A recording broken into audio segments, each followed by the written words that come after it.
Let's see. So welcome everyone. As you just heard, the meeting is being recorded. And I'm Terry Schaefer. I serve as the government chair for the Evolving the Workforce COI. So thank you for joining us today for our program on the President's Management Agenda. Priority 1, strengthening and empowering the workforce. I'll turn it over in just a moment to our moderator, Ronna Garrett. So Ronna is currently the COI's industry vice chair, and she's actually closing out her term with us at the end of June. So I'd like to take this opportunity to thank you, Ronna, on behalf of our leadership team for your commitment, your dedication, and the guidance you've provided to the COI. We have been truly blessed and honored to have had you help guide and lead our efforts and help support us. And I know you promised you will still be around and in some way to help support along the way, but we'll miss you certainly. And I want to give a little bit more about her background, which is a very impressive background. So Ronna currently leads growth for YRCI, a professional services firm offering fully functional turnkey shared services in human capital, acquisition, financial records, and grants management. She also serves on numerous government and private industry boards as an advisor. She participates in thought leadership forums with the goal of influencing solutions to wicked problems, and she inspires innovation in people and technology. Ronna has extensive executive leadership experience in the public, private, and nonprofit sectors in human capital acquisition and financial management. And she was also a member of the Senior Executive Service and formerly the DoD's Deputy Chico. So with that, over to you, Ronna. What a nice introduction, and thank you for the thank you. Before I start, I do want to say for everybody in the audience, I know we have both government and industry attendees. I also was involved in ACT-IAC while I was a gov. It was always interesting to lead panel discussions or be on the panel and stay engaged. And it's been great on the industry side too. And I, like you said, Terry, I plan to stay engaged. I love human capital in the federal government. I still want to contribute. I'll still be engaged. I'm still at YRCI. So great work. And I encourage everybody out there to continue to be engaged and get involved in ACT-IAC. It's certainly a worthy platform to engage in thought leadership.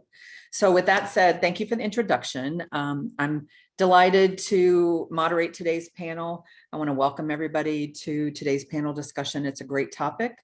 Let's see, I want to say in these forums, you know, what I find is most beneficial to me, even when I'm not participating on the panel itself, is being able to have the exchange of ideas and not always solutions and answers to everything, right? But certainly a platform in which to engage. And back in the day before the pandemic, we used to go downtown and go into the building and have these discussions. And now we're able to go from one to the other and kind of get zoomed out sometimes. But I appreciate when you do take the time to engage with us in these sort of thought leadership engagements. And I do look forward to the rich discussion. One of my big things is wicked problems. And you heard, I think Terry pulled that directly from my bio. The thing I like to do is solve wicked problems, what I call on the fly or on the spot. We exchange a lot of ideas and you go back to your agency or industry and think about what people have said. So with that said, let me tell you a little bit about today's discussion. As Terry intimated, we're going to talk on the Biden-Harris President's Management Agenda, Priority Area 1, which is strengthening and empowering the federal workforce. There are three leads for this area, and the first is Karen Ahuja, who is the OPM director, and Dr. Kathleen Hicks, who is the Deputy Secretary of Defense in DoD, and then Julie Sue, who is the Deputy Secretary for Department of Labor. I want to welcome my panel members, Christy Daphnis and Margot Conrad. They both are co-implementation leads for this priority area. And I want to give you a little bit of background on both of them and why I'm so happy that they're here. And I said before everybody joined, I changed my background to some sort of executive kind of vibe going so that you feel welcomed. And then Christy and Margot show up in casual background. So I don't know what's going on. Yeah, you get to see my living room, so. Well, let me tell you a little bit about them. Their bios are on our website, so if you're interested in details, but I pulled out what I thought were some key points and a couple of fun facts that I pulled out or maybe know about them. So let me give you some insight as to who we're talking to today. Christy Daphnis is the Federal Workforce Branch Chief at the Executive Office of the President, Office of Management and Budget. What I thought interesting is she began her career as a presidential management fellow in Department of Justice. I love that. That's a great story. She has near 20 years at OMB, and she's worked on a variety of government management topics, including human capital and strategic workforce management. And of course, as you would imagine, legislative and regulatory review and reform. So her work, as you would imagine, also is, it requires her to be collaborative across all of government and also with GSA leadership teams and OPM. And the fun fact about Kristy, there's two. I met Kristy several years ago and I was thinking, where did we meet? It had to be in some strategic, because my work as DoD Deputy Chico, it's on the Chico Council and, and all. I think it was the last PMA or maybe the PMA before that, because Kristy has been working these things throughout her career. So we had to meet at the White House in one of these strategic forums where we were talking about. But the other fun fact that I learned about Kristy is she has a master's in public health and she spent some time in a lab. So if you find yourself having cocktails or coffee with Kristy, please ask her about her time, her extroverted personality in a lab, and ask her how that went and what she did with that. So that's Kristy. And then with Margot Conrad is the executive director of the Chief Human Capital Officers Council. She's also the senior advisor to the director of OPM under the Biden-Harris administration. So Margot has an influential job. I was on the Chico Council. I know how important this executive director job is. And I know she's done quite a bit of work in the last year to re-energize and reestablish some of the work across the Chico Council. And I'm sure we'll hear about that in some of our discussion. Interesting, I think, about Margot is she spent some time on a detail at the White House and OMB during the Obama administration.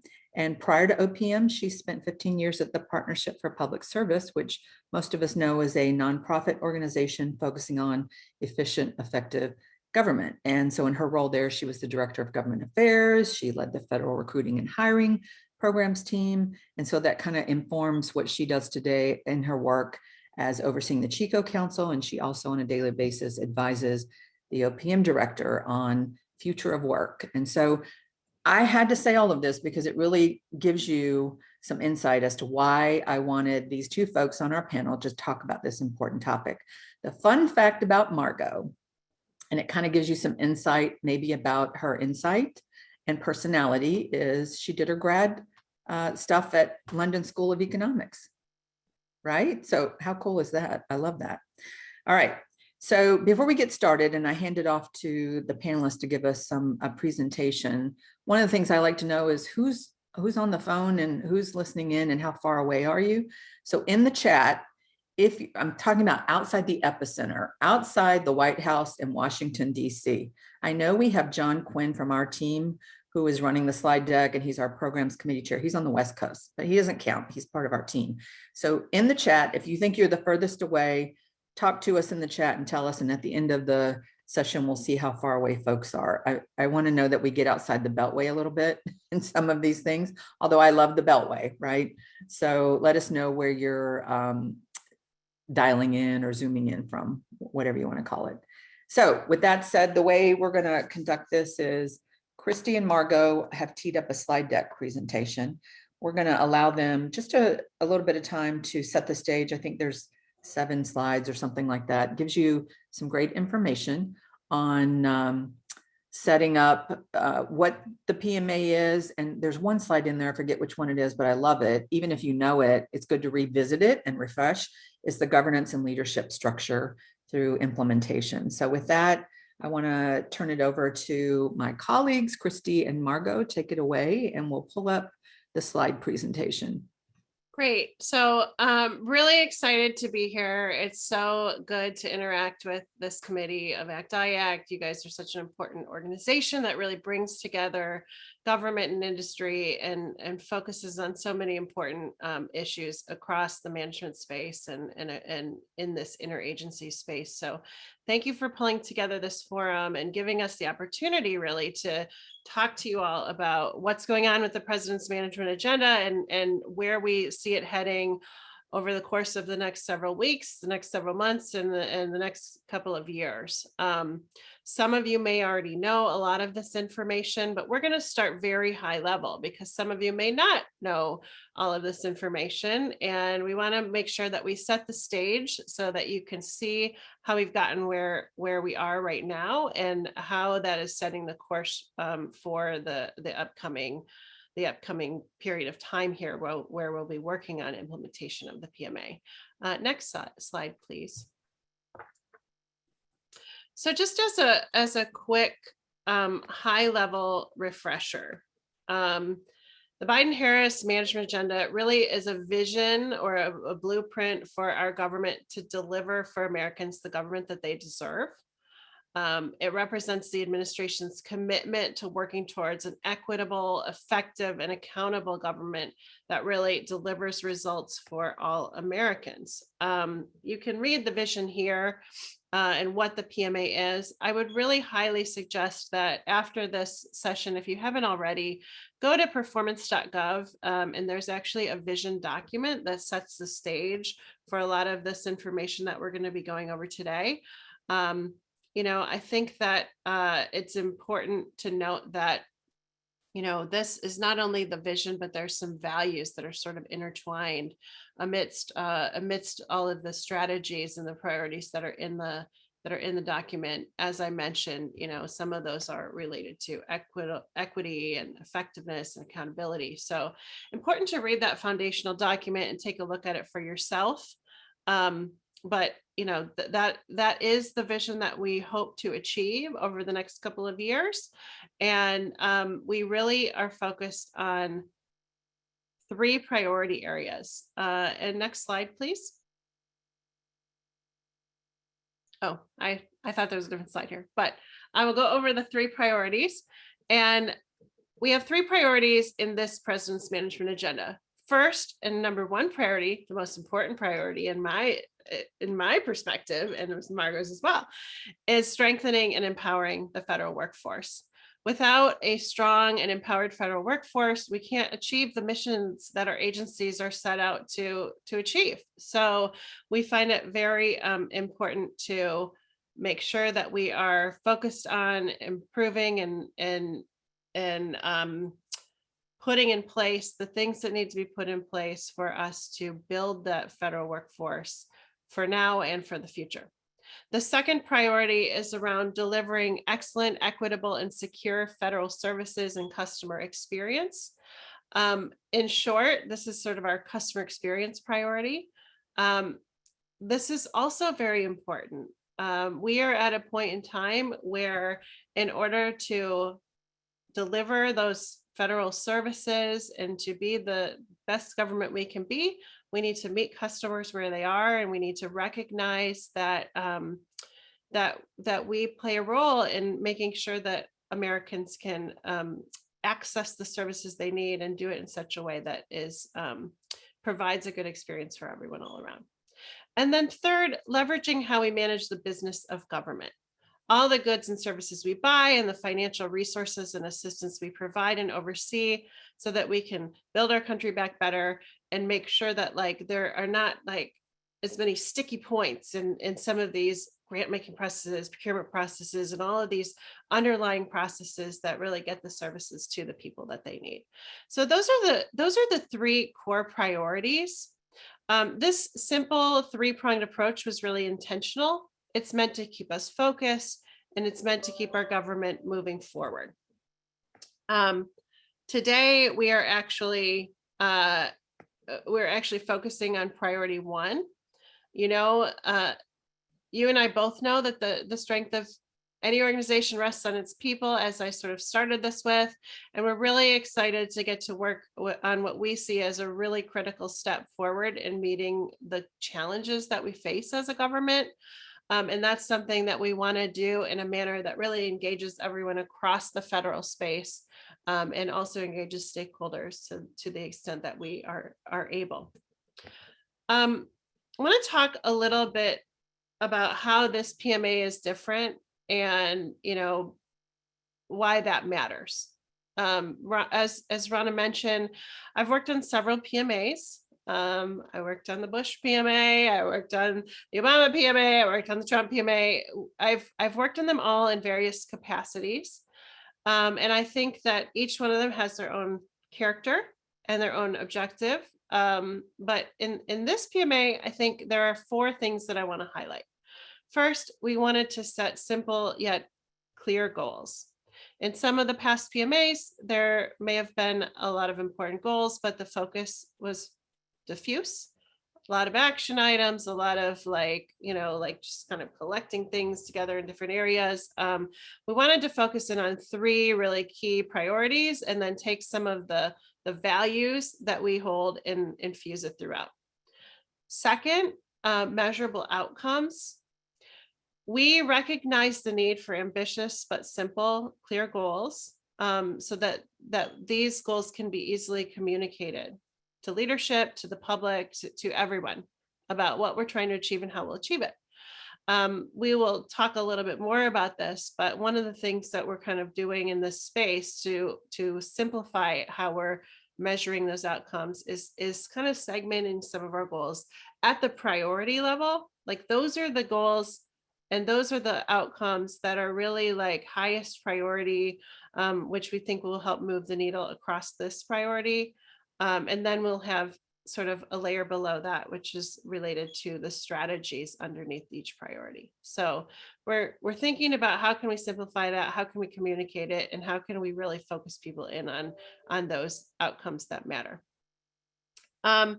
Third, the President's Management Council, as Ronna mentioned, we have 3 priority area leads on the workforce goal. There are priority area leads in each of the priorities, and they are all PMC level representatives that are engaged, and they are really engaged in developing these priorities and developing these goals and outcomes. I mean, to the point where we have, and Margot and I, as co-implementation leads, have actually had conversations with a deputy secretary level representative who has provided us with line edits of certain pieces of this, so this is the level of engagement.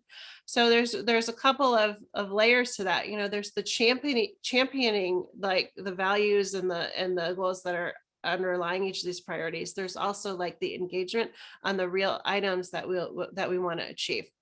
So in this instance, we have had engagement across agencies, both at the deputy secretary level and below, into program areas. And at this point, we have really worked across 17 or 18 agencies at this point, and we're not even into the really like nitty-gritty detail of some of the action plans that will occur over the coming months. And senior leader engagement, I touched on this a little bit in our discussion of the PMC, but each of the priority goals in the strategy level work product, we are engaging senior leaders within agencies to help lead that work. So Margot is going to talk a little bit more about the workforce priority and how that's structured and what some of those strategies are. Each of those strategies are being led by a senior leader or multiple senior leaders within our agencies. John is one of our strategy leads, actually, who's doing the slides here. But we have probably 11 or 12 senior leaders that are engaged very heavily in developing out our strategies for the workforce priority. Okay, next slide, please. Okay, I've mentioned the vision and I alluded to the values and how the values are sort of interspersed throughout this priority area. These are really important to us. These values are things that we're thinking about as we're going through all of our outcomes and metrics and as we're thinking about our action plans. Equity, dignity, accountability, and results. Those 4 values are core to everything we're thinking about and everything we're trying to do. So you might ask, like, what does that look like when it comes to equity? For example, if you look at our hiring goal, like equity is something we're going to be thinking about. DEIA, diversity, equity, inclusion, and accessibility is something we're thinking about as we're building out our metrics and our vision in achieving some of these things. it's thinking about how do we achieve the outcome and how do we do it in a way that embraces these 4 values. Okay, next slide. So the leadership and governance of the PMA itself. So this, as Ronna mentioned, is an important slide that helps to orient you to a little bit of the structure and how we're operating and how we're managing across the PMA itself. So at the vision level, that is really our PMA leadership team. They are setting the course for all of this. At that vision level, we have our OMB Deputy Director for Management, Jason Miller, who's my boss's boss, and we have the President's Management Council, which he chairs. And they really are having discussions in each of their meetings and all of their interactions about how do we set this vision? How do we continue to champion this vision? And how do we infuse this throughout our activities within our agencies? How do we ensure that the agencies and the employees in the agencies understand what the priorities are and communicate that out in a broad way to make sure that we have that common vision across all agencies? At the priority level, and this is kind of where Margot and I sit, are our priority area leads. We are working very closely with the 3 priority area leads that Ronna mentioned, Kieran Ahuja, Julie Sue, Dr. Hicks from OPM, DOL, and DOD. Those PALs are, as I had mentioned previously, are very engaged in helping us to connect the dots between the vision and the implementation. PAL designees are designees that each of the PALs have sort of made available to us as implementation leads to ensure that we are getting constant feedback from those deputy secretary level participants. We are not able to have daily conversations with deputy secretaries, but we are able to have daily or every other day conversations with their designees so that we can ensure that we all stay aligned and we can make sure that we are all on the same page. And then the implementation leads, that's Margot and I, we're kind of keeping the trains running. We're making sure that action plans are being developed, that metrics are being developed, and that we're really focusing on the right things in order to achieve results. And then, of course, the strategy level. This is really where the rubber hits the road. Here in the strategy level, we have 4 strategies across the workforce priority, which Margot will talk more about. And then 3 strategies across CX and 2 across the business of government.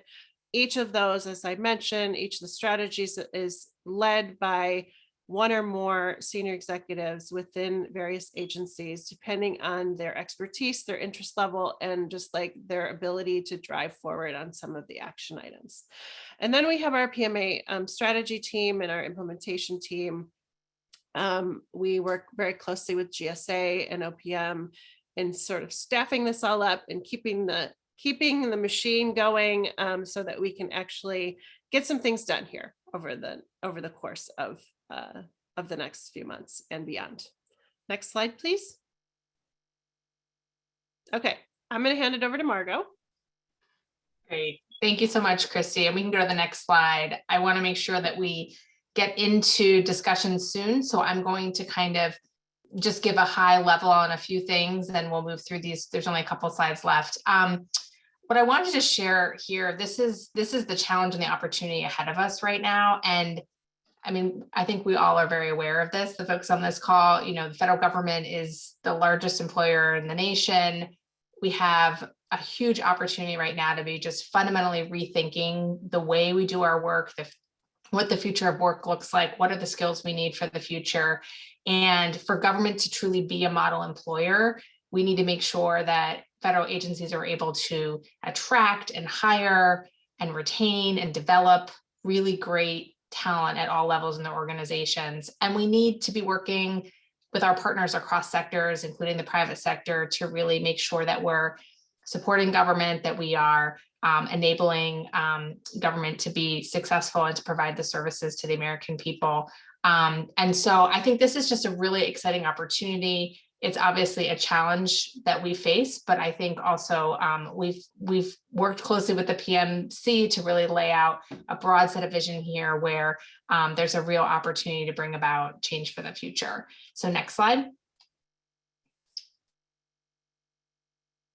So this slide is basically just an overview of what is in the workforce priority. There are 4 primary strategies. The first one is really just focused on, attracting and hiring diverse talent from across the government and making sure that they are from across the country and making sure that they're in the right roles in government to be successful.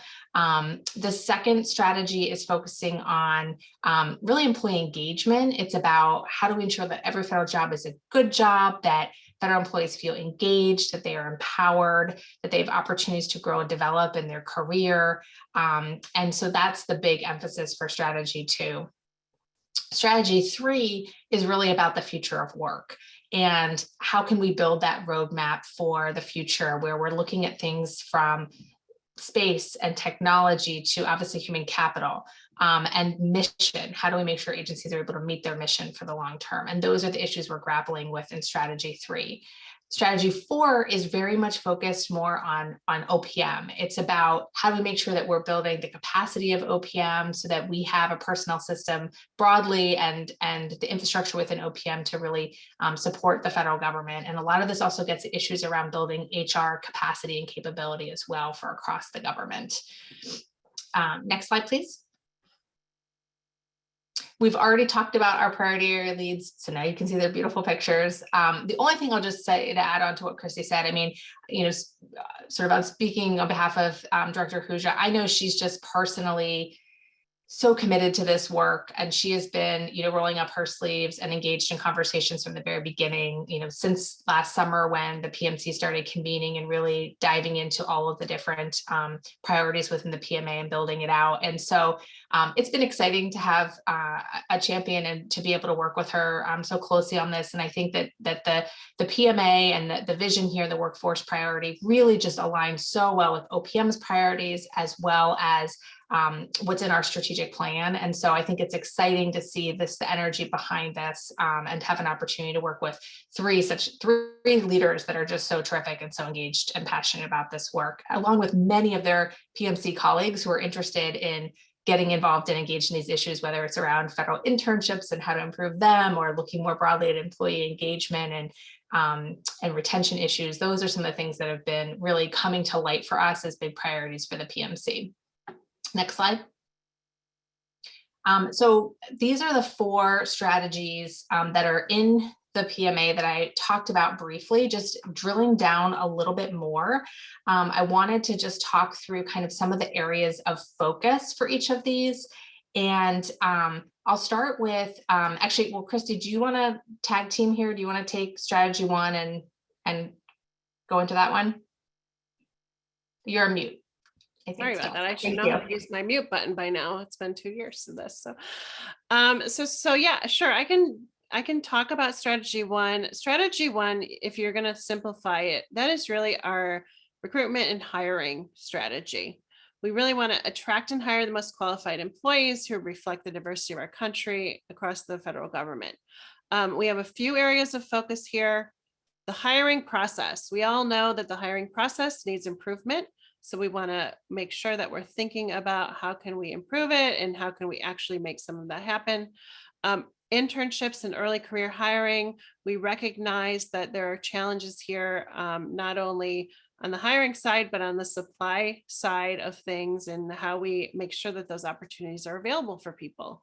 The applicant experience, this is really the hiring experience all around. OPM has been doing a lot of work with our team as well on just the hiring experience and how do we think about this from an applicant, hiring manager, and HR professional perspective. And then of course, outreach and partnerships. We need to really get out there and make sure we're talking to the schools that maybe aren't always on our radar, or that we don't have like sort of worn paths to their career services and other ways. So Margot, go ahead. Right. And then for strategy 2, I mean, this is really focused. I already talked about it briefly, but looking at issues around employee engagement, we have FY21 FEVs that 2021 FEVs that was that we got the results from recently, and the 2022 FEVs are in the field right now. So I think this will be a great opportunity for us to be really building upon some of the new content that will be coming out, and really focus on how we can improve employee engagement within agencies. The second area is around training and development. So there's a lot of emphasis right now around career pathing and how do we make sure that we're finding opportunities to grow and develop talent strategically, make sure that they see opportunities to move within their organizations so that we can hopefully retain talent for the future. And then mental health and well-being has been something that has come really to the forefront. I think specifically, you think about the pandemic and what we've all been through, but this is an area that there's a lot of passion around right now. Like, what can we do to really support the workforce? How can we make sure that there's greater awareness of the services that are available to support individuals and their families? And then finally, pay is a big part of this. It's about ensuring that, that every job is a good job. And there's already been some great efforts underway around the federal minimum wage to $15 and things like that. But there's, more that we want to encourage agencies to do both administratively. And then we're also looking at what are some of the legislative opportunities in this space as well. Kristy, over to you on number 3. So strategy 3, to put it in short, is our future of work strategy. We do recognize that the future of work is now. The future of work is happening. With that said, as we go into sort of this post-pandemic reentry phase and think about what work in the federal government looks like, we don't want to miss an opportunity to really innovate here in this space. We want to make sure that we're reimagining and building a roadmap to that future of work that's informed by the pandemic, and that we're not just going back to where we were in 2019. We want to make sure that we're being very thoughtful about how we move forward and how we think about the ways that we structure our work and our workplaces. So this talks about 4 areas of focus. This is a little different than some of the areas. These are not actions. These are really principles that we're looking at. And all 4 of these principal areas, people, technology, mission, and space, we recognize that those all need to be considered in conjunction with one another as we're thinking about what the future of work looks like. So we in this space have brought together various leaders from each of these communities across the federal government and are talking about and thinking about, how do we move forward in a way that does learn lessons from the pandemic and is forward looking. So strategy 4, Margot? Sure. So the final strategy, just a little bit deeper dive. I mentioned before that this is really about helping to transform OPM's capacity and capability to really be a leader for the federal government and human capital. And some of the key areas here are, really looking at data. How can we build up the capability around data to also be able to ensure agencies have the data they need to make the decisions that are really critical, especially when you think about things like future of work.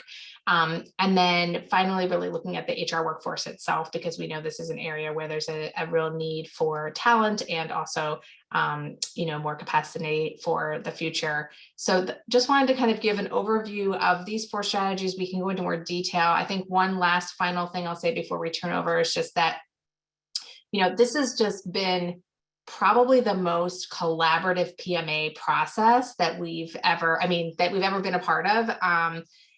From Kristy mentioning 4 different PMAs, I've been involved either from the outside at the partnership, engaging with different administrations, and also was involved during the Obama time with the PMA when I was on detail to OMB. But it's been so collaborative, and we have 18 agencies right now that are engaged in action planning teams that are supporting all 4 strategies. We are meeting weekly. We are having really in-depth conversations, really innovative ideas are coming out of them. And so it's exciting to be able to, it's an exciting time to be thinking about what is possible. So with that, I'll just turn it back over and open up for the Q&A process and discussion. All right, thanks. Thank you both. So I know all of this, but it's great to revisit it, and I hope our audience members feel the same. So I have some questions posed, but I certainly want to invite the audience to engage. So if you have a question, if you would put it in chat, I have somebody monitoring chat and we'll check in for questions. So Kristy and Margot, let's start with my questions first and we'll see where that goes. I don't want to put you on the spot, of course. However, I will say being on the receiving end of a PMA as a government agency official, senior executive service member, so you wrap your head around it, you think about it, what's different, where are we going, what's the vision, got it. What about resources? So can you speak specifically to aligning, all these things you've laid out to the federal budget process and what that might look like, and some discussion, give us some insight on all of that, and any resources that our audience members may be able to tap into that they're not aware of? Sure, I can start on this one, Margot, since I do work at the Office of Management and Budget, and people often tend to look to us for resources, particularly more resources. So I think there are a couple of avenues here that make it possible for agencies to use the resources they have and also procure more resources. First, I would like to just sort of mention our CAP goal process, our cross-agency priority goal process.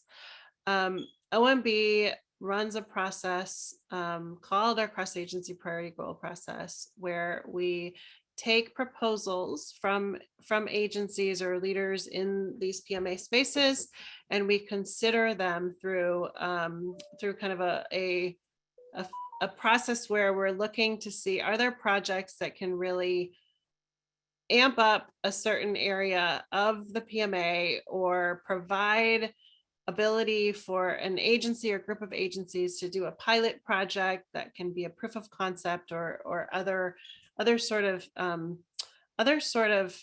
areas that might not be traditionally funded through an agency by agency budget process. So we do run that process. Margot and I are actually in the process of looking at capital proposals right now that are coming in from our strategy teams. And we're thinking about like which of these could really be most impactful. It's not a huge amount of money, but it's enough money where we can say like, it is worth it for us to take this small amount of money and to use it to leverage some of the interagency work that we're doing. So that's sort of option one. Second is the budget process itself. So as many of you probably know, we are kind of just getting started with the FY24 budget. Agencies, of course, are thinking about budget formulation on their end right now. Those budgets will be due to OMB sometime in the fall, usually September. And what we are trying to do is we're really trying to think about how do we best encourage agencies to think about their internal budget requests and their budget formulation, to consider things that they could be doing in support of the PMA, or things that they could be doing that will really hit on one of these 4 strategy areas that's specific to their agency. So we will be working internally at OMB to work with our, what we call human capital examiners. There are folks across OMB who are looking at various workforce issues in conjunction with my branch. And we'll be doing an assessment as the budget process plays out to think about how can we encourage agencies to use the resources that they get and to get more resources in the way of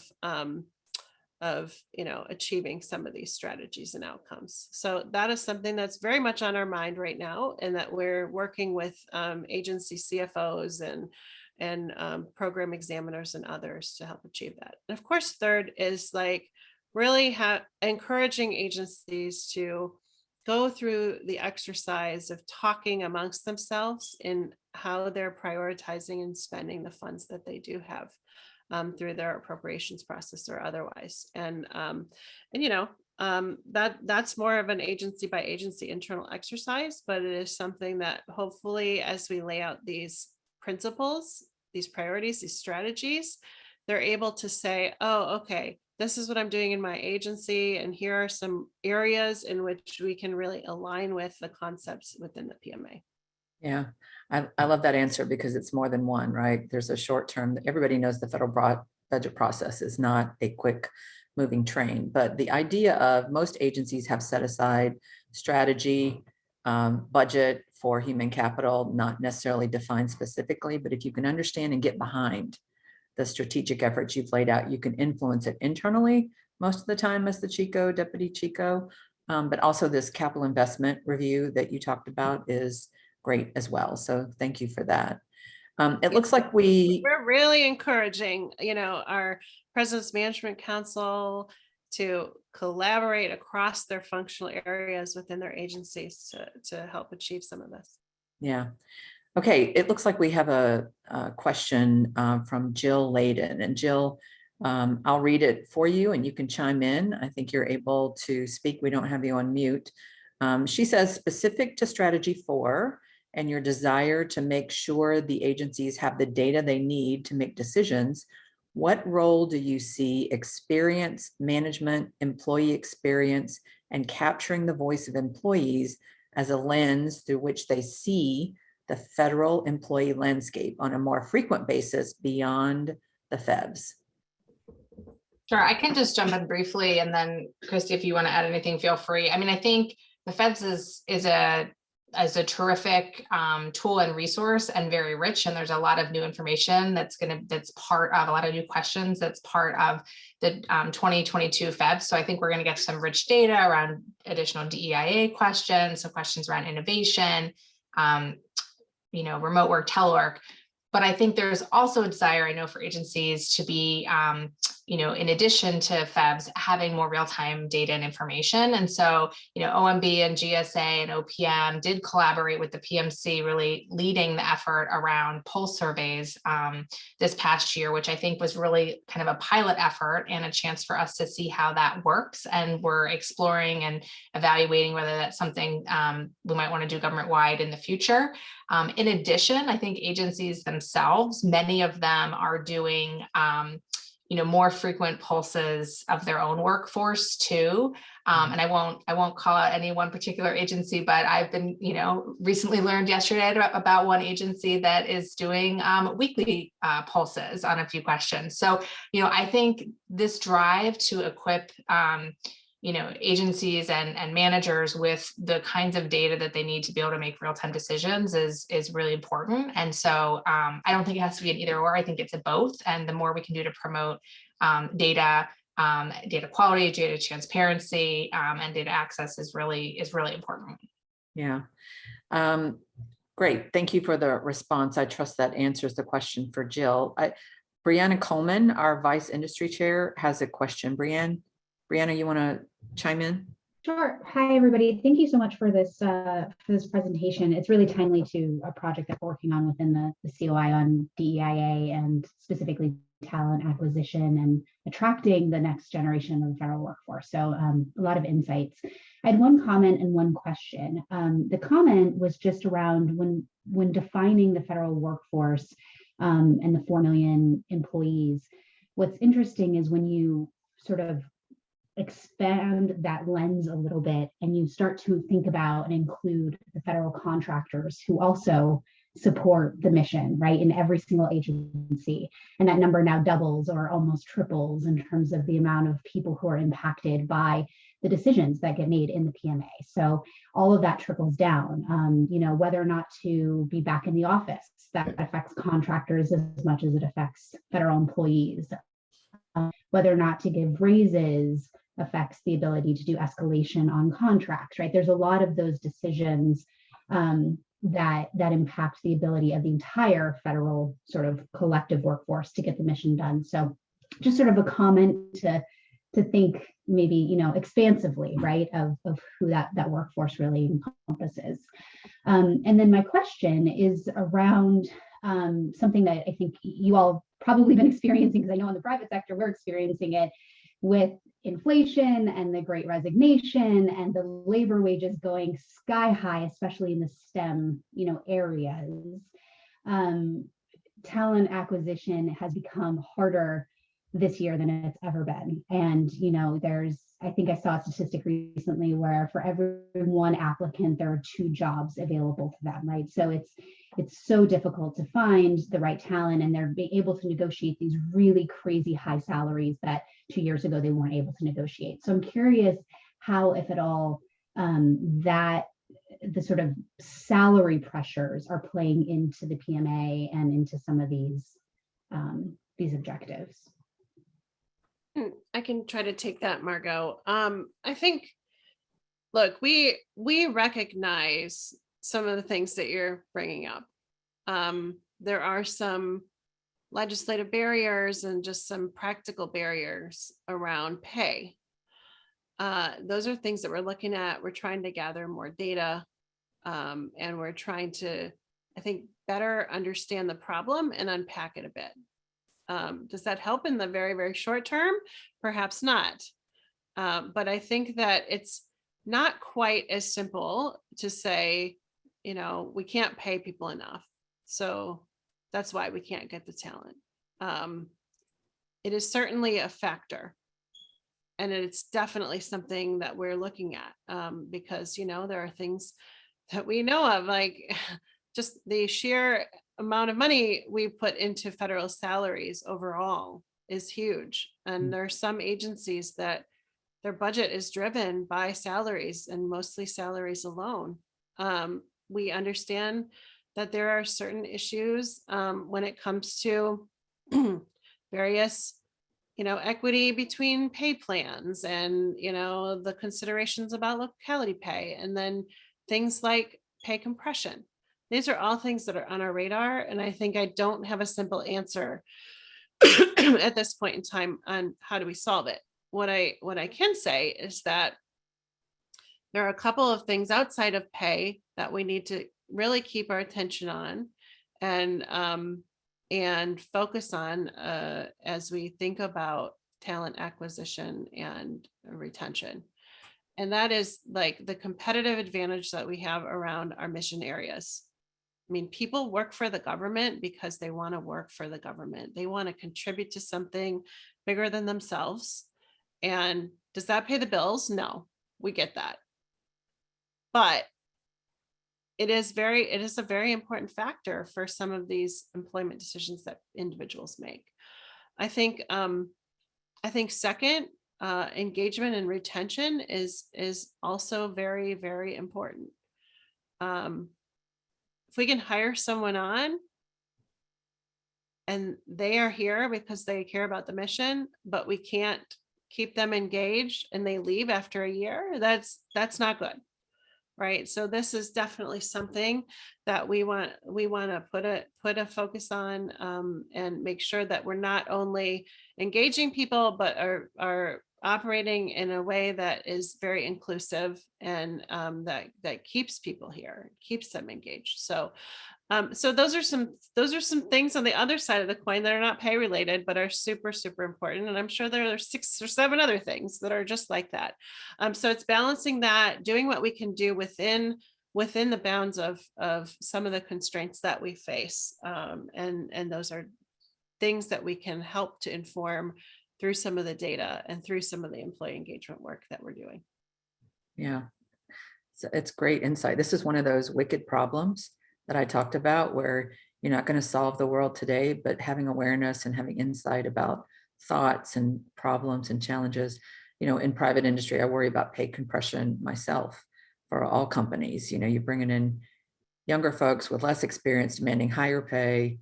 You know, it's a problem not just in the federal government, but also in the industry as well.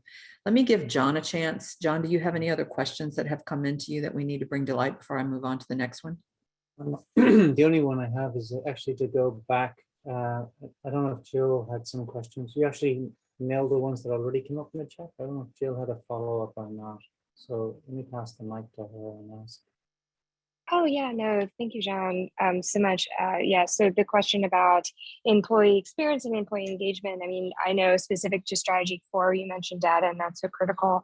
My quick follow-up to that, because I loved your answer, is how do you think employee experience and really capturing that voice pertains to the overarching strategy, I feel like there's a lot of opportunity across all of the strategies to use that lens of hearing from those we're serving to really get that information to help make decisions. So I'm just curious what your thoughts are on applying that concept to really this goal overall.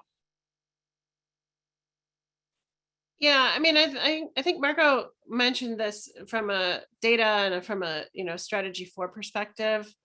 I think like engagement and some of those concepts are really where we're focusing a lot of strategy 2. But you're right. There's not a clear cut, defined. This is strategy 2, but not 3. This is 4, but not 1. There's a lot of overlap in across these strategies, and so I think that that's really important to note. And there are things that even as we were thinking about separating out some of our mission, within those strategy areas, separating out our focus areas and stuff, we even had debate amongst ourselves, like, well, does this really go in strategy 1 or strategy 3, or does this really go in strategy 2 or strategy 4? So there's not a clear cut like defined barrier between each of these strategies. I think we're all working together across the priority.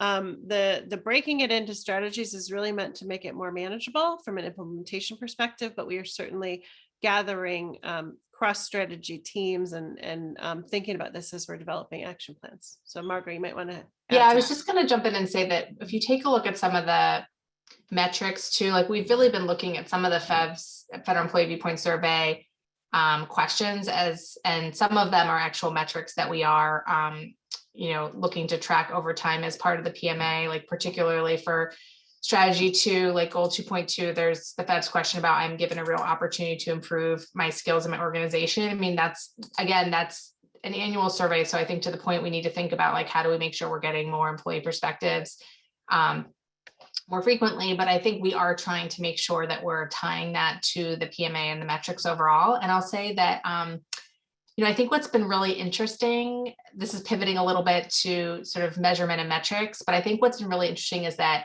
we were really charged with, really thinking creatively about not only what data do we have right now that we can tap into to measure success of the PMA, and you'll see some of the metrics that are on performance.gov, but we were also really charged with thinking about like, what's the data we wish we had, or what's the data we want to be collecting? And so to that point, there are actually some measures on performance.gov right now that we don't actually have a baseline for right now, that we are going to be actively working on guidance to help agencies create that metric, or it might be data that OPM will be collecting. And I think what's exciting about that is that it's pushing the needle for us to think expansively about how we get even better at this, and what's the information that we really not only need to strengthen or make the data we have better, but also like find new ways to get additional data that we don't currently have. And that's really part of this as well. Yeah, I really very much appreciate both of those answers, and certainly understand the importance of, sort of breaking the mold of traditional surveys. And I love to see the progress in the pulse, and definitely know that there's a lot of ways to be able to listen without, surveying everyone to death. So that's a great answer. And just thank you both so much for what you're doing.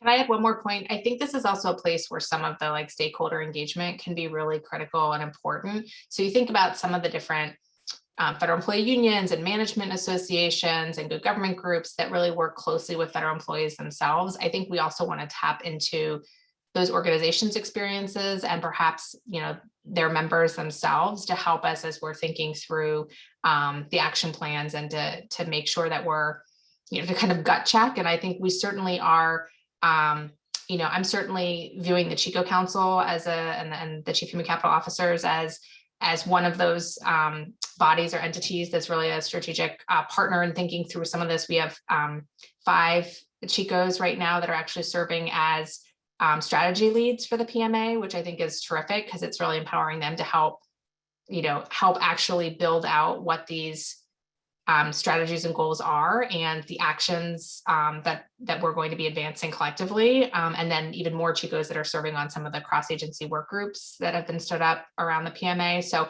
again, just, I think there's a lot of stakeholder engagement we want to continue doing, and different ways to tap into both employees, organizations that represent employees, and the broader stakeholder community. Yeah. That's great discussion, and thank you both. There's two other questions, and I kind of want to set the stage for I think it's Michaela Rizzo, who's given us lots of things to think about here on our discussion on pay compression and folks coming in asking for higher pay. Let me reframe the discussion, and then I'll give Michaela a chance to chime in.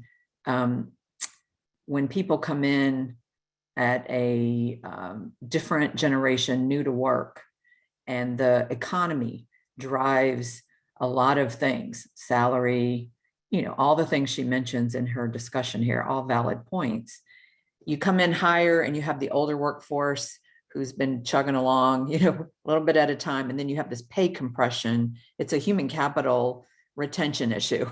So I'm not saying that it's not valid to ask for higher pay. I'm saying it is what it is. It's a wicked problem, and you have to think through not just today, how to get the young folks in and give them what they need, but also how to retain the knowledge management piece of the organization. It's a very wicked problem that Chicos deal with and HR directors deal with through industry. So appreciate Michaela framing her perspective with, she started with young person here. Let me tell you what I think. So Michaela, talk to us for just a minute, because we're running out of time. Is there anything you wanted to add? I appreciate all the points you made through the chat.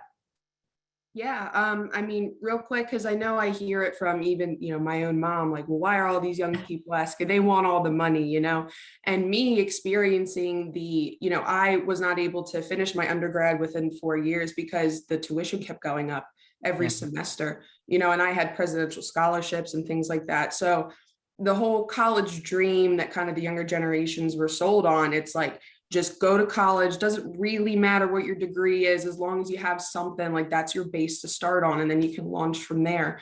So we were like, okay, and we dotted our I's and P's and Q's and all that, and then we're graduating, or maybe we can't graduate because of financing, and then it's my credits didn't transfer, but it's like, you told me the credits would transfer, so now I have a barrier from finishing that degree, and I'm able to go back now, but I'm 25. Like at that time I was 21, and I was like, I literally was out for 6 months. Like, can I come back? And it was no.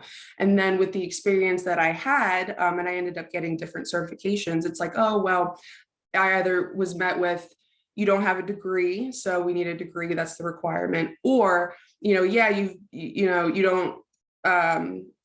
don't have enough experience in exactly what we're looking for. And it's, so either way, like I always felt, and I know with, my community of young people, like we always felt kind of stuck and trapped, and then I went to, even in, for internships in college, I went to Widener University for biomedical engineering. There were no internships for biomedical engineering. So I ended up applying for internships to Boeing and internships to other mechanical engineering firms and things like that. And they said, well, you're biomedical, you can't be here. So, and that's just my perspective. And I do understand you guys have been the workforce, you are the workforce, so it's kind of like you guys tell us like, well, this is just how it is. And like, we want to help you. And here's the rules, here's how we've been playing it. And then kind of all of us younger generations, millennials and Gen Z, we're like, not necessarily rebels at heart, but we're passionate. So we're like, but it doesn't have to be that way. Like, that doesn't make sense. So I think we're both very passionate. And I think we're getting to be on the same page. But I think, I think it was a really great point that I'm glad that you brought up. And I just wanted to throw that out there. And I appreciate that. And I appreciate the fact that you acknowledge there's passion on both sides. I think the critical thing here is to listen to everyone's perspective and solve the wicked problem together, and not it's a we, they, young, old, us, them. Every generation has its issues with how they entered the workforce, right? And so it is a wicked problem. I don't think we'll solve it here today. There's one more question. We're actually scheduled till 12:30, but I had planned on ending here in about 5 minutes so we can offload and let people do some lunch. I was going to let Marlena ask her question. John, I see you raising Yeah. your hand. I do. I wonder if I could have Tim go first, because Tim's question is actually relevant to this. So, Tim, do you want to give it a go, or do you want me to read on you? Yeah, I can give it a go. Thank you. The question is, in the interest of opening the aperture in the available government workforce candidates, we talked about there's not enough applicants sometimes for these jobs. And I think especially for younger folks, are there any thoughts or efforts related to expanding telework, and specifically encouraging government organizations to allow like a modest % of junior government positions to be either telework only or mostly telework? I understand some of the challenges and all the reasons that you can't do it, but if you have a group of people, it seems like you'd be able to fence out one or two and maybe open up your pool. I mean, I'll jump in quickly, and then Kristy, I know you look like you were ready. I was just gonna say, I think agencies are really, this is like an experimentation time. Like this is a time for learning and testing and trying things out. And I do think there are some agencies right now that are leaning into like remote telework or remote work more heavily, and we're encouraging them to really look at evaluating like how those pilots and those efforts go, because I think there's a lot we can learn from them. And on the data side, like there's things we're trying to do, I know at OPM, to help support this, like for example, remote work tagging through USA Jobs, right? So agencies can go on USA Jobs and be able to tag that their positions are remote, and then job seekers can search that way. Agencies just need to start, tapping into using that, right? So I think that there are some tools that we're developing, like I mentioned with the Federal Employee Viewpoint Survey. We have new questions around telework, remote work. Some of that data is going to be helpful. We're looking at other ways. But I think you're right. I mean, I think the more that we can have some those flexibilities are going to enable us to reach more diverse talent from across the country. And I think to the extent that we continue to pilot these and use this time that we're in right now to be analyzing and really like seeing kind of what the benefits are, and also if there are challenges that we need to be addressing as part of it. I mean, that's kind of what we're grappling with right now, is like, what does that future state look like? And how do we make sure we have the technology to support it? What does it mean for our space and our physical infrastructure? And then how do we make sure managers and supervisors are prepared to lead and manage in either a hybrid work environment or environment with folks that are remote? So there's a lot of learning going on right now. I think that's what I would say. I'm not sure that you can categorically say for all, we're going to test it with all young people or all one demographic like that. I think a lot of the conversations that agencies are having right now are looking at positions specifically to say, are these positions is this work that, is absolutely must be done in person, or is this work that can be done remotely? And so I think that's what I think agencies are grappling right now with, is hopefully not a person-to-person decision, but really thinking about it from like a position and the type of work and how can that work be done, and does it have to be done in person? So that would be my answer. Kristy, anything you would add? Yeah, absolutely. And I think you hit the nail on the head. Like I wouldn't expect to see, some like edict from on high that says you must make or allow people to telework. But to the points that I was making around our strategy 3 and our future of work, like really thinking about those principles of the mission, and what is the mission that each agency needs to achieve, and the people, and how do we build that workforce and keep that workforce, and the technology that we need as an enabler, and then the last, just like, what does the workplace and the space look like around that? So those are all things that we are talking about. I think that you both have raised some really salient points that we've been thinking about as well. We really want to drive some of this decision out into agencies so that we really are focused on that mission delivery and on the people.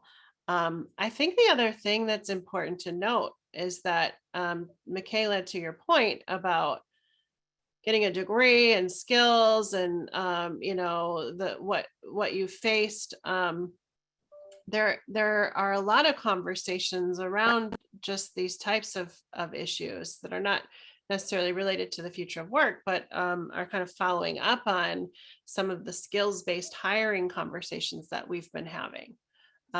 Do we need people who have degrees in every job? Is the degree the thing that makes you qualified? And is that right? Are there jobs for which that's the case, and jobs for which, we really should be looking more at the skills that someone has and their qualifications? And you can see that in the executive order that was issued on skills-based hiring, I think last year, and the follow-up guidance from OPM that came out just last month. And I think like the real intent behind that is to get agencies really focused on skills, not just the piece of paper. Right. And then second, identifying whether candidates actually have those necessary skills, otherwise known as assessments. And, doing that before you create a list of candidates. I think we have a lot of work to do to get there. But that's really the intent behind that EO and the follow-up guidance. It's a big shift where we're getting away from this self-assessment plus a degree and really moving towards working on a better way to identify those who actually have the skills that are needed to do the job. So those are really important points. And I just wanted to address that as part of this conversation. And I'm sorry I turned off my camera. I was glitching a little. So I wanted to make sure that you could hear my voice. I appreciate that. And thanks for pulling in the whole discussion on the skills assessment, not just to Michaela's point on, college, but we've all been thinking about that as one of the initiatives. So we're running out of time, and I want to be respectful of your time. So Marlena asked a question, what's new or what's threaded with old and new? I know you talked about approach, it's been very collaborative. If you could give us just like one, what would be new or different from the last, and then what can we expect next? We'll wrap it up after that. So what's new versus what's already happening? That's what we are kind of working on now. Like, what are the new things that we want to do in our action planning? So we are very much in an action planning phase. We want to make sure we're building on the work that is already happening in agencies and lifting up, using this PMA to lift up those things that can be most impactful. So that's not a real concrete answer to like which pieces of this are new versus what's already work that's happening. Maybe Margot wants to expand on that a little bit. Sure, I can just chime in. I'll say, just to build on what Kristy said, I mean, the PMA I think we're viewing is really like an accelerator for a lot of the terrific activities that are happening across government already. And there are some places where there are newer things. So for example, you'll see that we're really trying to connect the dots here with, the DEIA executive order that came out and the actions that are already underway as part of that. Like, we're not trying to reinvent the wheel, right? And you'll see, specific metrics and milestones in there around worker empowerment that relate to the executive orders and the strategies that have come out. So we're trying to be the accelerator under the PMA, but there are places where there might not be an executive order right now that is going on and I think we view that there's a real opportunity for some new exciting efforts, especially if we can have an infusion of some capital funding to support some pilots. And I think some of those pockets would be things like in the career pathing, career growth area around some of the, how do we make sure we're, building diverse talent for senior leadership roles in government? That's one area that particularly excites me. And I think that there's a lot of energy, the mental health and well-being that we talked about before. There's just so much excitement and energy. We had a Chico Council meeting recently where this was a primary topic, and it was just, again, a lot of engagement and like personal interest in focusing on some of these issues. So I feel like there's a lot of ripe opportunity in those buckets in particular, in addition to some of the great stuff going on. And I'm going to say one last thing. I know I'm talking a lot, but I want to say one last thing. Kristy was a PMF. Not in my bio is that my first experience in the federal government was as an intern at HUD, Department of Housing and Urban Development, in the Philadelphia regional office in the home ownership center there. So, when I was in college, like, we both have deep passions for how do we bring young people into government? How do we build those pathways? There's obviously a big focus in this administration around, paid internships, internships broadly. How do we make sure we're bringing young people in? How do we make sure that we're encouraging agencies to do the critical workforce planning that's necessary to like build their pipeline for the future, so that they're viewing, internships as a way to see talent in the workplace and then hopefully bring some of them in permanently. So I think there's a ton of opportunities and excitement. And so again, a lot of it's connected to existing efforts and accelerating it. And then there are places where we're looking to build out some new pilot efforts and new things as well. So that'd be how I'd answer it. That's really great insight. And that's another fun fact on you, Margot, that I'll have to remember if I'm ever facilitating. I myself my first federal job was when I was 17 years old as a summer hire. And then I also was in a formal intern program, and that's how I started my federal career. So I think we all have a passion for bringing in diversity and generational differences. So we appreciate that. Craig asked the question, what was the title of the communications on focus on skills? It's the OPM hiring guidance dated May 22. If you go to the opm.gov website and do a search, you can find it. Craig, I know you, so I'll send it to you later, but that's where everybody else can find it. So I want to say I'm thankful for both of you being present here. I know you have super, super, super busy schedules, and I personally appreciate the investment of time with this group of folks. It sounds to me like we have an opportunity here for federal agencies to focus on, just as you stated in your strategy, attracting, hiring, developing, and empowering the talented individuals that we want in the federal government. We've had lots of discussion here. But thank you, Kristy and Margot, for your time and the rich discussion, and certainly all the attendees and the great banter back and forth. And as for me, I'll be signing off as the Vice Industry Chair, but I will stay engaged. Joe Pava will follow me, and I look forward to his contribution. And I want to thank everybody for your time, and I hope you have a good day. Take care. Thank you. Thank you, everyone. Thanks for having us. Thank you. Thanks, everyone. Nice work.